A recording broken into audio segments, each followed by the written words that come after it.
I mean, you know this guy is a tremendous consulting source for the client you want.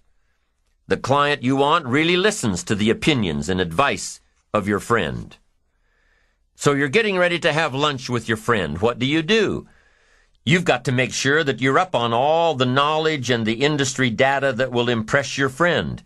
Make him realize that he knows someone who could benefit from your knowledge and your vitality and your spirit and your experience. Impress him. Impress him so much that he goes back to his friend, the client you're after, and tells this prospective client of yours that he needs to do business with you. Be prepared. Go through your entire list of goals and resources and classify them. Break each resource into concrete steps of preparation.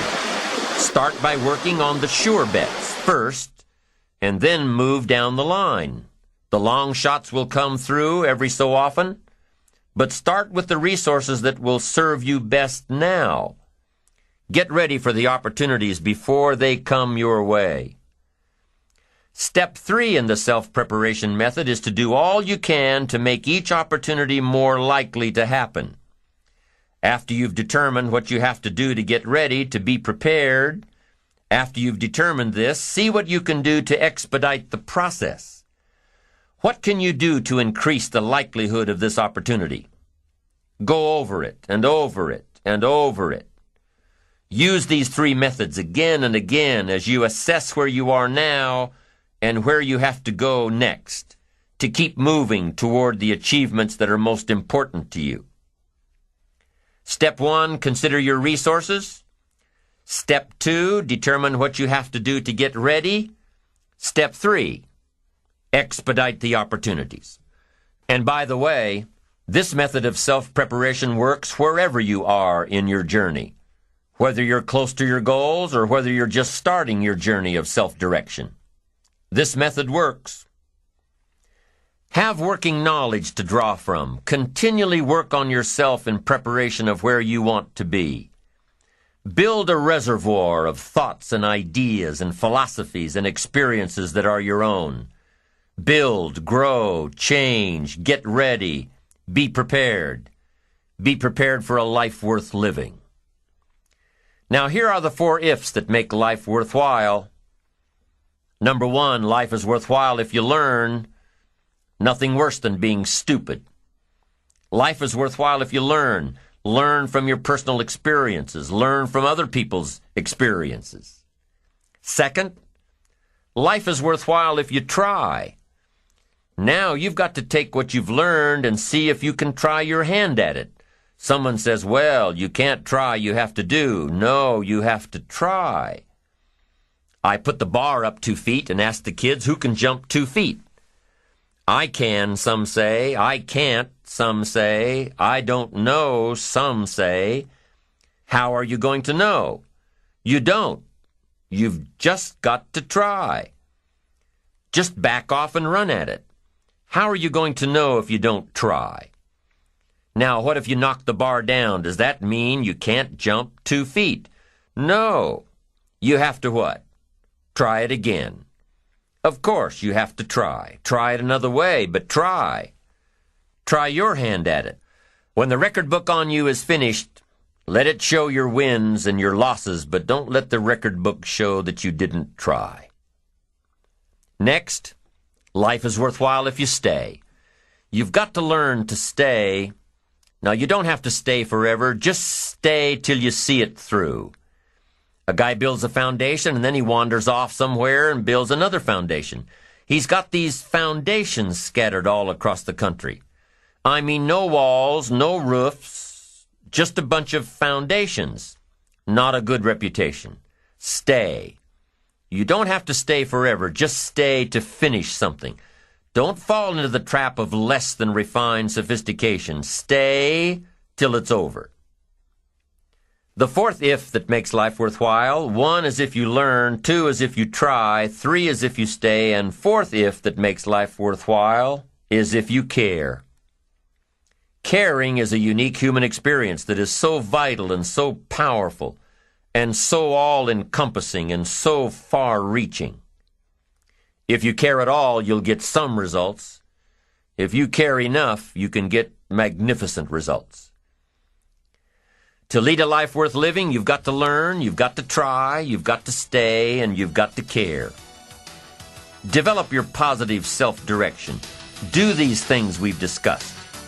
Remember the 4 ifs, and you're on your way to building a life worth living.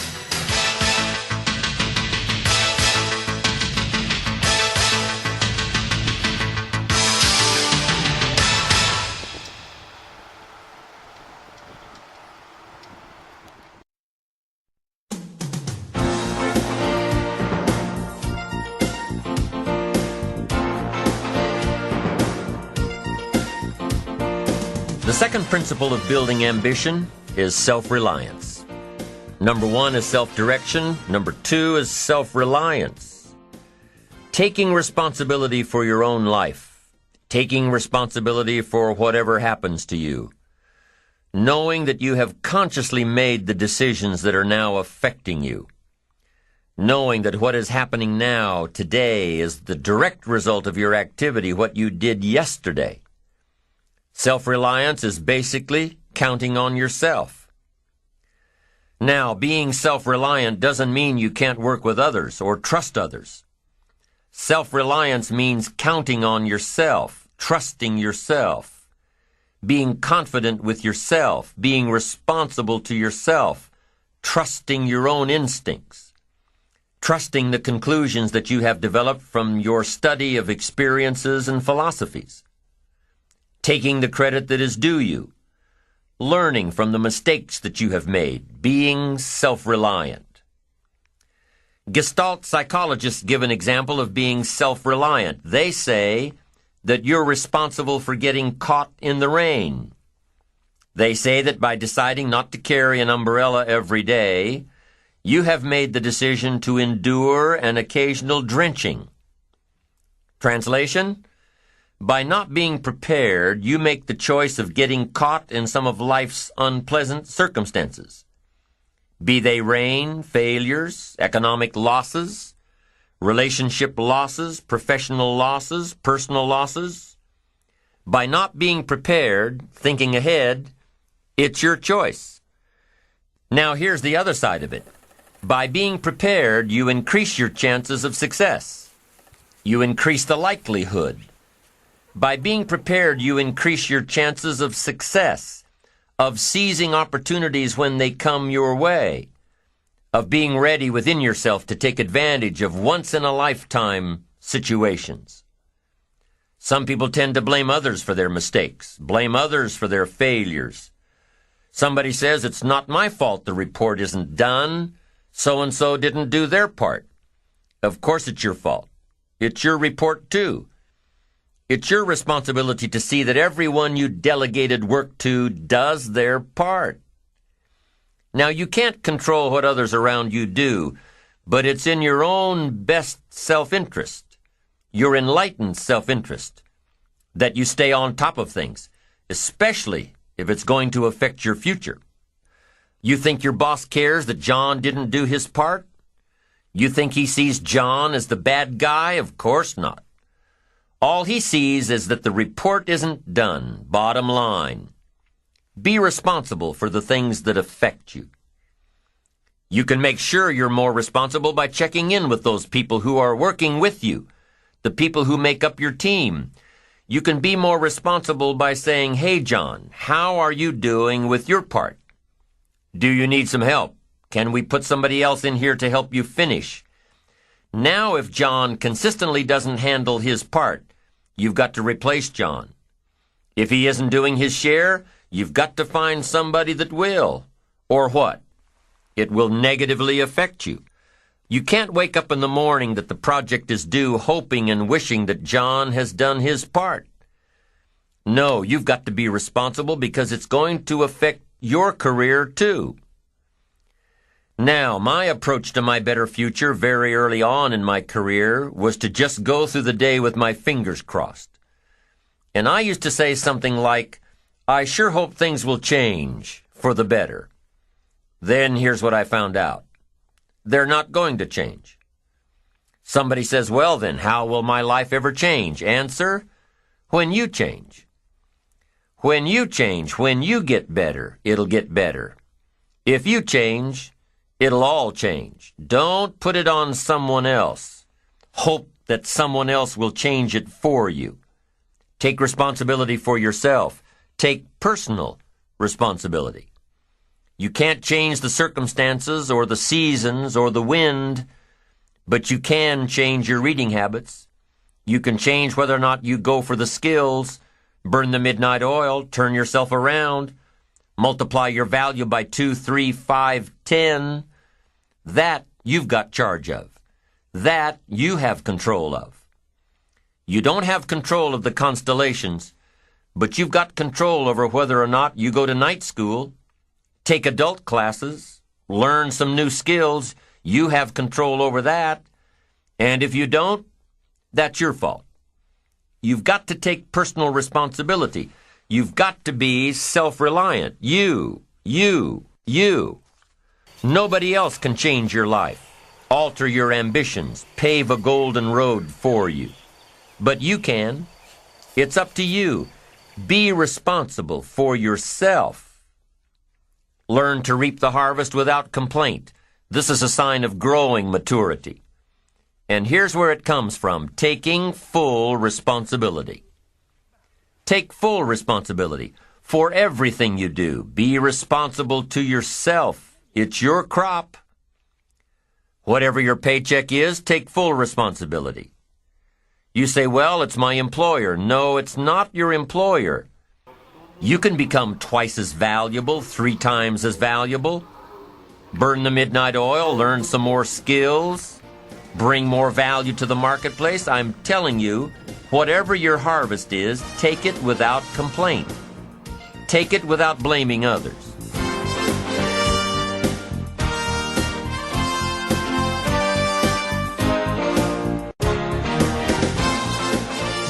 Self-preparation leads to control over your life. We discussed this in the last session. Whenever you prepare correctly, taking all of the steps you're supposed to take, doing everything in your power to stay on track, whenever your preparations lead to success, achieving your goals, you reinforce the disciplines that got you there. Success leads to reinforcement of the proper disciplines. If what you're doing is working, keep doing it. If what you're doing isn't working, change it. When you are doing all that you can possibly do and are successful at reaching your expectations, keep doing it. Success is a reinforcement. Psychologists call this positive reinforcement. We all know about positive reinforcement. That's how we train our dogs. That's how we teach our kids. That's how the trainers at SeaWorld can get a killer whale to do tricks and follow commands and work side by side with humans by positive reinforcement. When you bring a brand new puppy home and try to teach him not to mess in the house, what do? You reward him for going outside or scratching at the door. When you're trying to get your toddler out of the diaper stage, what do?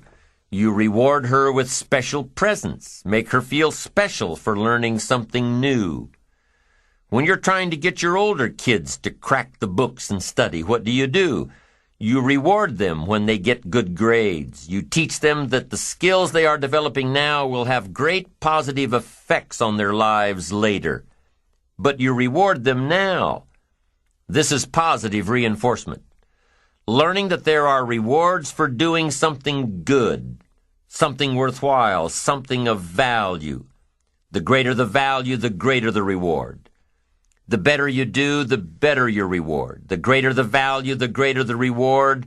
A bigger paycheck, a better house, financial freedom. It's all a reward system. Now, there are 2 major benefits of positive reinforcement. Number 1, positive reinforcement builds good habits. If what you are doing, the habits you've gotten into, are building your ambition and increasing your success, keep doing them. Your success is reaffirming that these habits are good. Your success tells you that you need to keep doing what you are doing.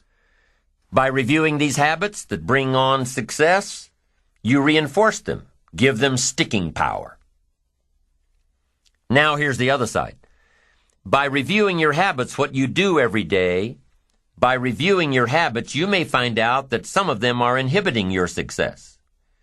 You may find out that what you're doing every day is bad for you, or you may realize that you've gotten out of some very good habits. Somebody says, well, I've just gotten out of the habit of taking my daily walk around the block. Well, I guess you'll just have to get in the habit of being sick down the road. Somebody says, well, I used to read the books all the time. I've just gotten out of the habit. Then change it. Go back into your disciplines. If you've just gotten out of the habit, just get back into the habit. It's called discipline. If it doesn't work, don't do it any longer. You can keep your fingers crossed if you want to and hope that it'll all straighten out. You can wish for the wind not to blow quite as severely, to change in your favor, but we call that naive at best. If the habits that you've gotten into aren't serving you, change them. You can't keep doing this any longer. Don't wish for a better wind. The key is to wish for the wisdom to set a better sail. Utilize whatever wind that blows to take you where you want to go. That is the philosophy I picked up at age 25, and it revolutionized my whole life. And here's what I found. I found it was easy. I became a millionaire when I was 31, and I found it was easy. Now here's my definition of easy. It was something I could do.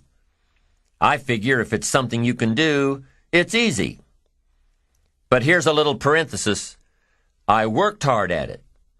I made sure my disciplines were in line. I made sure my habits were good. I made sure I did all that I could. I found something that I could do, but I worked hard at it. I got up early, stayed up late, and worked hard from age 25 to 31. But what I did was easy, meaning it was something I could do. Well, you say, Mr. Rohn, if it was so easy, how come during those 6 years all those other people around you didn't get rich? Here's why. It's easy not to. How else would you describe it? That's it. It's easy to keep doing the things that don't work. It's easy to keep bad habits. It's easy not to develop the disciplines. It's easy not to. So how come I got rich and they didn't? Here's a philosophical phrase. The things that are easy to do are also easy not to do. That's the difference between success and failure, between daydreams and ambitions. Here's the key formula for success. A few disciplines practiced every day. And those disciplines have to be well thought out. What should you spend your time doing? Don't waste your time on things that aren't going to matter. But a few simple disciplines can change your whole economic future. Future with your family, future with your business, future with your enterprise, your sales career, your management career. A few simple disciplines. A few simple habits. Good habits. Repeated every day. Now here's the formula for failure. Errors in judgment, repeated every day. All you've got to do is to have a few errors in your judgment and repeat them every day. I'm telling you, they'll spin out of control in 10 years. You'll end up driving what you don't want to drive, wearing what you don't want to wear, living where you don't want to live, earning what you don't want to earn. A few errors every day, bad habits every day, it's disastrous. Now here's why it's easy to repeat an error in judgment. Because failure doesn't fall at the end of the first day. Bad habits don't show their horrible results at the end of the first day, or the first week, or the first month. It's easy to get faked out. If disaster fell on us at the end of the first week, we'd change our philosophy. But it's so subtle. Errors in judgment, bad habits. They're so subtle, they get you a little off course, a little off course, a little off course. You keep drifting off course, and all of a sudden you're caught. So you've got the choice right now of one of two easies, easy to do or easy not to do. I can give you in one sentence how I got rich by the time I was 31. I did not neglect to do the easy things I could do for 6 years. I did not neglect. That's the key. I found something easy I could do that led to fortune, and I did not neglect to do it. The major reason for not having more of what you want in America, more health, more money, more power, more influence, more everything, the major reason is simple neglect. Neglect. And if you don't take care of neglect, it becomes an infection, and then it becomes a disease. So if you're in the habit of not doing it, doing all it takes to get ahead, get in the habit of doing it. Doing all it takes. That's the first benefit of positive reinforcement, building good habits. Now, the second benefit of positive reinforcement is that it creates the energy to fuel additional achievement. It gives you the drive to do more, to not only keep on doing what's right, but to do more of what's right. The disciplines that will help you grow and get ahead of it all. The knowledge that what you're doing is paying off creates more energy to keep going. How easy is it to get up in the morning when you know you're not doing all that it takes? It's not very easy at all. You can just lay there awake thinking, oh, what's a few more minutes in bed? It won't matter much anyway. Wrong. It does matter. It will matter. Now, how easy is it to get up in the morning when you're pouring it on, doing the best you can, anxious to get going, make progress toward your dreams? It's a whole different story. When you're resting to renew your reserves, it's much different than resting to avoid your day. When you're psyched up and excited for your life, when you're excited for what you've planned to accomplish for the day, it's amazing. You'll wake up before the alarm clock even tries to startle you awake. Your successes fuel your ambition. Your successes give you extra energy. Your successes pave the way for more successes. It's the snowball effect. With one success, you're excited to meet another, and another, and another. And pretty soon, the disciplines that were so difficult in the beginning, the disciplines that got you going, are now part of your philosophy. How do you know when you're successful? Do you have to be a millionaire? No. All we ask of you is that you earn all you possibly can. If you earn $10,000 a year and that's the best you can do, that's enough. God and everything else will see to it that you're okay. The key is to just do the best you can. If it's $10,000 a year, wonderful. If it's $100,000 a year, wonderful. If it's $1 million a year, wonderful. It doesn't matter $10,000 a year or $1 million a year. It doesn't matter as long as you've done the best you possibly can. Earn the most you possibly can. Be the most you possibly can. And here's why. The essence of life is growth. The essence of life is growth, to do the best you can. And here's what's interesting. Humans are the only life form that will do less than they possibly can. Humans are the only life form that will settle for less. Every other life form except human beings strive to its maximum capacity. How tall will a tree grow? Approximately. As tall as it possibly can. You never heard of a tree growing half as high as it could. No, trees don't grow half. Trees send their roots down as deep as possible, stretch their limbs up as high as possible, produce every leaf possible and every fruit possible. As a matter of fact, you never heard of a human physically growing half. We keep growing until we're done. Now that's a part of life we can't control. It's genetically coded. And that's probably why we keep growing till we're done. Because we can't control that part. It's the rest of our growing that we control. The growing of our minds, the expansion of our minds, that we can control. And that's what tends to get away from us. All life forms inherently strive to their max except human beings.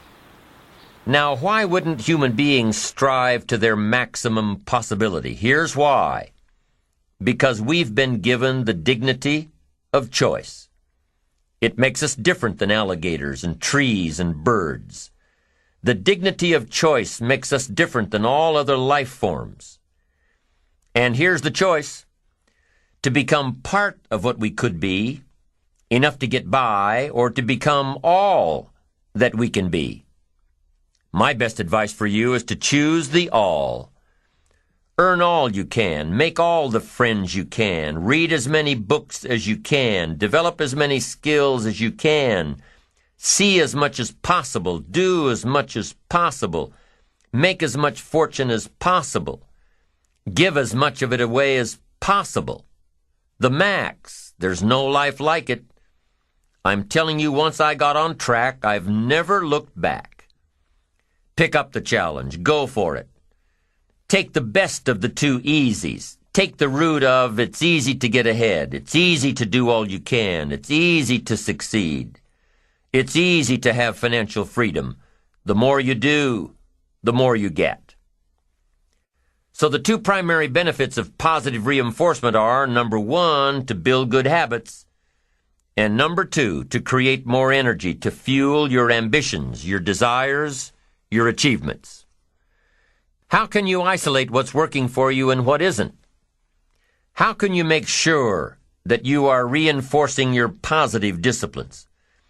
Well, if it isn't apparent, easy to see right away, if what you're doing is happening in such small increments that you're not sure if you're on track, then you need to be writing it down. You need to keep a journal anyway. But if you really aren't sure that what you're doing is making measurable progress, you need to keep a written record. You need to write down everything that may be relevant in your day. What you did, who you saw, what you felt, how it may or may not affect you now and in the future. The best way to track your activities of the day is to write them down.